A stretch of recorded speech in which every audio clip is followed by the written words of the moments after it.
प्रिय व्यूअर्स, उम्मीद है आप सभी स्वस्थ और कुशल होंगे। किन्हीं अपरिहार्य कारणों से इस सप्ताह दृष्टि यूट्यूब चैनल पर साप्ताहिक करंट न्यूज बुलेटिन का प्रसारण नहीं हो सकेगा। आपके सहयोग के लिए धन्यवाद।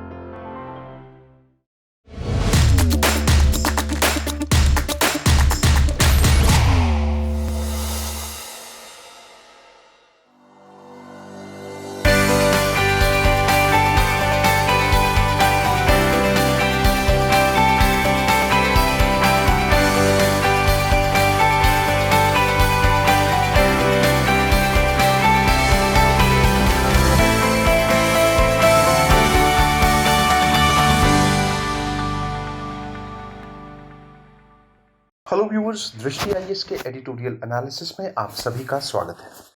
इस सेक्शन में हम अलग अलग न्यूज़पेपर्स और न्यूज़ पोर्टल से आपके लिए एडिटोरियल्स चुनते हैं, जिससे आपको भारत सहित विश्व में होने वाली अनेकों घटनाओं के बारे में विस्तार से जानकारी मिल सके। डियर व्यूअर्स, इस सेक्शन में सबसे पहले दिए गए एडिटोरियल को हम अपने यूपीएससी सिलेबस से लिंक करते हैं। उसके बाद कुछ महत्वपूर्ण की पॉइंट्स और अंत में कुछ इंपॉर्टेंट कॉन्सेप्ट्स जो आपके यूपीएससी एग्जामिनेशन के पर्सपेक्टिव से जरूरी हैं, उन्हें देखते हैं। डियर व्यूअर्स, हम आशा करते हैं कि दृष्टि आईएएस की तरफ से लिए गए इस इनिशिएटिव को आप काफी पसंद करेंगे और आपके सुझाव हमारे लिए अत्यंत महत्वपूर्ण हैं। तो कृपया कमेंट सेक्शन में अपने सुझाव जरूर दें। तो चलिए बिना किसी देरी के शुरू करते हैं आज का एडिटोरियल एनालिसिस। प्रिय व्यूअर, यह वीडियो अंग्रेजी में भी उपलब्ध है। देखना चाहें तो आप हमारे इंग्लिश चैनल दृष्टि आईएएस इंग्लिश पर जाएं। आपकी सुविधा के लिए इस वीडियो के डिस्क्रिप्शन में इंग्लिश वीडियो का लिंक भी दिया गया है। आज का एडिटोरियल हमने द हिंदू न्यूज़पेपर से लिया है, जो कि 5 मार्च 2021 को प्रकाशित हुआ है। आज के एडिटोरियल का शीर्षक है एफिकेशियस 2। यदि आज के एडिटोरियल को हम समराइज करें तो हम ये कह सकते हैं कि कोवैक्सीन के नियंत्रित आपातकालीन उपयोग अनुमोदन को अब संशोधित किया जाना चाहिए। यदि आज के एडिटोरियल को हम अपने यूपीएससी सिलेबस से लिंक करें तो हम उसे जीएस पेपर 3, जिसमें सेक्शंस जैसे कि science and technology, environment, ecology, biodiversity इत्यादि से लिंक करके देख सकते हैं। आज के एडिटोरियल के कुछ प्रमुख बिंदु। भारत बायोटेक के कोवैक्सीन ने तृतीय चरण के परीक्षणों के पहले अंतरिम विश्लेषण में 80.6% की टीका प्रभावकारिता दिखाई है, जो आशाजनक है।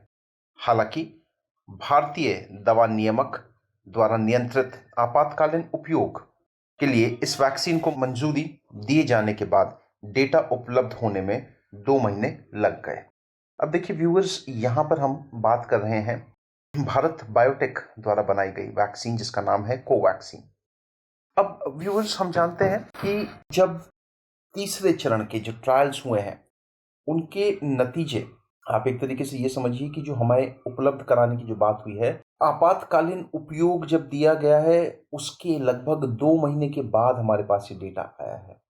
हालांकि ये जो डेटा है ये बहुत ही संतोषजनक है और इसमें ये कहा गया है कि जो कोवैक्सीन है उसकी जो टीका प्रभावकारिता है वो लगभग 80.6% के आसपास है। टीका प्रभावकारिता की माप दूसरी खुराक दिए जाने के 2 सप्ताह बाद सिम्प्टोमैटिक कोविड-19 रोग हल्के, माध्यम अथवा गंभीर के आधार पर की गई। अब देखिए, ये जो टीके की जो प्रभावकारिता है इसको कैसे नापा गया है? इसको नापने का तरीका ये अपनाया गया कि जब वैक्सीन की दूसरी डोज दे दी गई, दूसरी डोज देने के 2 हफ्ते के बाद जिन लोगों के अंदर कोविड के जो सिम्टम्स दिखाई दिए वो किस आधार पे थे, वो हल्के थे, मध्यम थे या फिर गंभीर थे।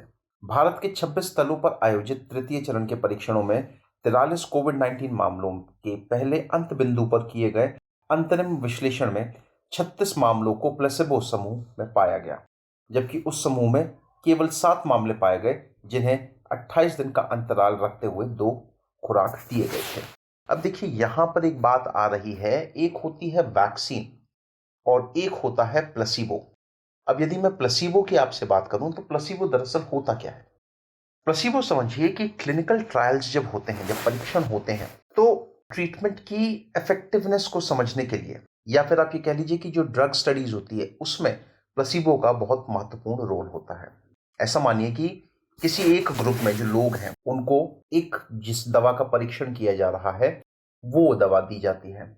जो बाकी लोग हैं उनको एक फर्जी दवा, एक फेक दवा जिसको हम लोग प्लेसिबो के नाम से देते हैं, हालांकि उनको ये नहीं पता होता, जिन लोगों को ये वैक्सीन दी जा रही है उनको ये नहीं पता कि ये प्लेसिबो है, उनको यही लगता है कि ये वैक्सीन है। अब यहां पर ये आप सोचेंगे कि प्लेसिबो देने का और वैक्सीन देने का ये जो रीजन है ये है क्या? देखिए, कारण बहुत सिंपल सा है। ये पता लगाने के लिए कि भाई एफिशिएंसी, बदलाव, चेंज कितना आया है किसी व्यक्ति के अंदर। भाई हम कंपेयर करेंगे ना कि हाँ भाई इनको मिला तो इनके अंदर ये बदलाव आया, इनको नहीं मिला तो इनके अंदर ये जो चीज है वो अभी भी बनी हुई है। पिछले नवंबर में शुरू हुए तृतीय चरण के परीक्षण में 25,800 प्रतिभागियों की सेवा ली गई, जिनमें से आधों को टीका और आधों को प्लेसिबो दिया गया। तृतीय चरण का परीक्षण तब तक जारी रहा जब तक कि दोनों समूहों में से 130 प्रतिभागी कोविड-19 से संक्रमित नहीं हो जाते हैं, जबकि दूसरा अंतरिम विश्लेषण तब किया जाएगा जब 87 मामले पाए जाएंगे। अब देखिए, ये जो तीसरे चरण का जो परीक्षण है ये तब तक चलता रहेगा जब तक प्लेसिबो वाले सेक्शन से और वैक्सीन वाले सेक्शन से कुल मिलाकर के हमको 130 कैंडिडेट्स ऐसे नहीं मिल जाते जिनको कोविड-19 नहीं हो जाता। ओके, और साथ ही साथ ये जो दूसरा विश्लेषण है, ये तो पहले विश्लेषण की बात हो गई, दूसरा विश्लेषण तब किया जाएगा जब इन्हीं दोनों ग्रुप्स में से हमको कुल 87 मरीज मिल जाएंगे ऐसे जो कोविड-19 से संक्रमित हो जाते हैं। वर्तमान परिदृश्य के संदर्भ में अगर बात करें तो पहले अंतरिम विश्लेषण में कोवैक्सीन की 80.6% प्रभावकारिता, एस्ट्राजेनेका कोविशील्ड वैक्सीन की 55.1% प्रभावकारिता से अधिक है, जहां दूसरी खुराक पहली खुराक के 6 सप्ताह के अंदर जीत जाती है, जबकि भारत में कोविशील्ड की दूसरी खुराक पहली खुराक के 4-6 सप्ताह के बाद स्वीकृत की जाती है। अब अगर हम लोग बात करें कि भाई कोवैक्सीन का कंपैरिजन कोविशील्ड, जो ऑक्सफोर्ड यूनिवर्सिटी और एस्ट्राजेनेका द्वारा बनाई गई वैक्सीन है कोविशील्ड, उसके मामले में तो जो प्रभावकारिता है हमारी इंडियन मेड वैक्सीन जिसका नाम कोवैक्सीन है, उसकी प्रभावकारिता लगभग 80.6% है। वहीं एस्ट्राजेनेका की कोविशील्ड मात्र 55.1% ही एफिकेशियस है।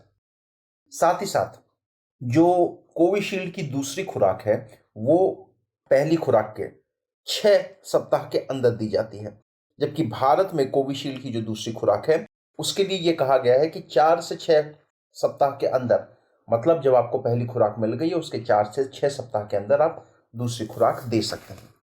इसके अलावा तीसरे चरण के परीक्षण में 60 वर्ष से अधिक आयु के 2433 प्रतिभागियों और सह रुग्णताओं के शिकार 4500 प्रतिभागियों को शामिल किया गया। अब देखिए, हमको ये भी पता लगाना है कि क्या ये जो कोवैक्सीन है किसी तरीके का कोई नुकसान तो नहीं पहुंचा रही है। जो वृद्ध अवस्था में लोग हैं उनके लिए ये कैसी कारगर होगी, उनको कोई समस्या, उनको कोई दिक्कत तो नहीं होगी।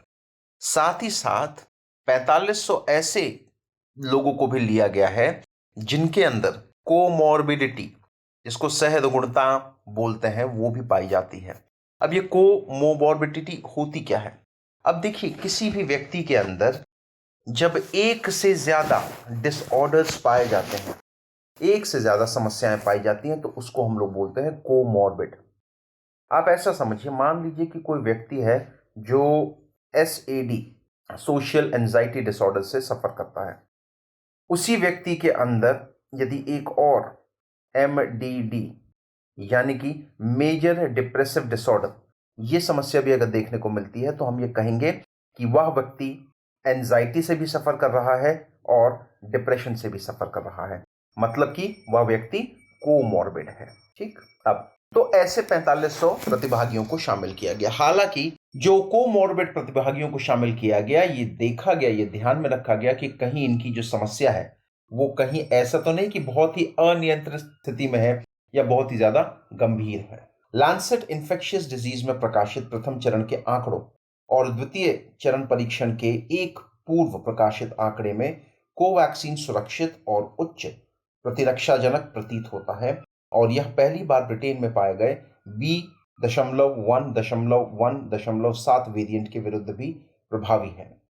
जो बहुत बड़ा मेडिकल जर्नल है जिसका नाम है लैंसेट, उसके अंदर भी जो एफिकेसी डेटा है कोवैक्सीन का उसको प्रकाशित किया गया है, और उसके बाद ये कहा जा रहा है कि पहले और दूसरे चरण के नतीजों के बाद हम ये कह सकते हैं ये जो कोवैक्सीन है ये बहुत ही सेफ और इसकी जो प्रतिरक्षा एबिलिटी है वो भी बहुत ही हाई है। साथ ही साथ ये भी कहा जा रहा है कि ये कोवैक्सीन ब्रिटेन में जो कोरोना वायरस का नया स्ट्रेन पाया गया था जिसका नाम था B.1.1.7 उसके खिलाफ भी बहुत अच्छे तरीके से काम कर सकती है। जबकि कोवैक्सीन भारत में समग्र कोविड-19 टीकाकरण में 10% से भी कम की हिस्सेदारी रखता है। 3 मार्च तक टीकाकरण की कुल संख्या 1.6 करोड़ से अधिक थी।